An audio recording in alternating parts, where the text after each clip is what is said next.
कितनी बार बेरहमी से मरे हुए को जलाओगे, अपने अंदर झांकोगे तो एक नहीं अनेक रावण पाओगे। राम राम दोस्तों, रावण एक ऐसा व्यक्तित्व जैसे कुछ लोग सही और कुछ लोग गलत मानते हैं।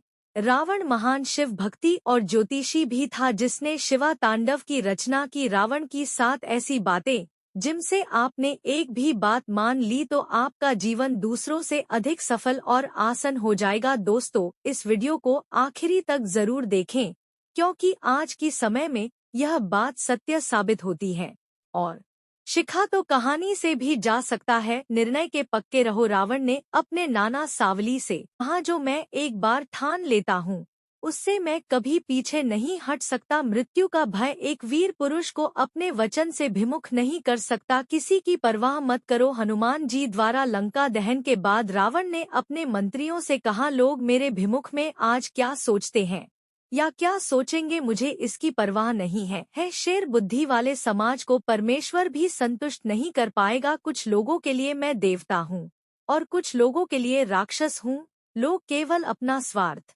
जानते हैं। जब आप में उनको स्वार्थ दिखे, अब आप उनके लिए देवता हो, और जब आप उनके स्वार्थ को पूरा ना कर सको तब आप उनके लिए राक्षस बन जाते हैं।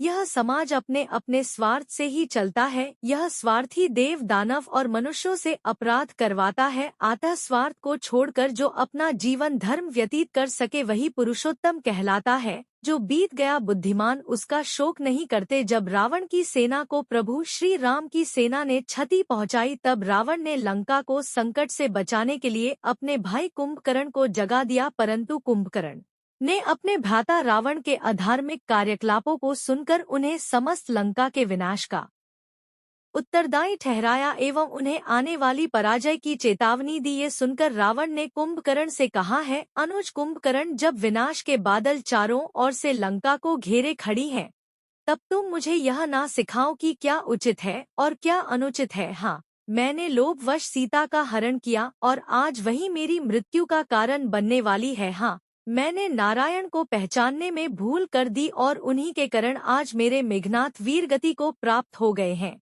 हाँ, मैंने अहंकार के चलते श्री राम के शांति प्रस्ताव को ठुकरा दिया और आज मेरी सोने की लंका शमशान बन चुकी है। परंतु जो बीत गया बुद्धिमान उसका शोक नहीं करते, भविष्य की चिंता कर्मयोगी नहीं करते। इस समय इस चरण में जो जीते हैं वही महात्मा कहलाते हैं। आत्मसम्मान से समझौता नहीं। अंतिम दिन युद्ध में जाने से पहले रावण ने महाकाल आरती का प्रबंध किया, परंतु आरती में अपशगुन हेतु रावण ने महाकाल से कहा, है महाकाल, हे परमेश्वर, हे शंकर, आज इन अपशगुनों के कारण रावण को डरा नहीं सकते। आपने क्या सोचा मैं आपका परम भक्त दशानन रावण इन अपशगुनों से डर जाऊंगा और युद्ध को रोककर राम के चरणों में समर्पण कर दूंगा। रावण मिट जाएगा लेकिन किसी के सामने झुकेगा नहीं। अपने आन को बेचकर जो जीते हैं वह किट की भांति हर दिन मरते हैं। दया की भीख में जो रहते हैं उन्हें जीवन भी दया का पात्र बनाए रखता है। अच्छे कार्य करने में देर नहीं करनी चाहिए। रावण कहते हैं, अच्छे कार्य को जितना हो सके जल्दी कर लेना चाहिए और अशुभ कार्य को मोहवश करना भी पड़े तो उसे जितना हो सके टालने का प्रयास करना चाहिए। मैं भी बहुत से शुभ कार्य करना चाहता था लेकिन उससे कल पर टालता रहा और कुछ ना कर सका। अपने गुप्त रहस्य किसी को ना बताएं। अपने जीवन के गुप्त रहस्य अपने पुत्र, पत्नी और भाई को नहीं बताने चाहिए क्योंकि रिश्ते और नाते बदलते रहते हैं।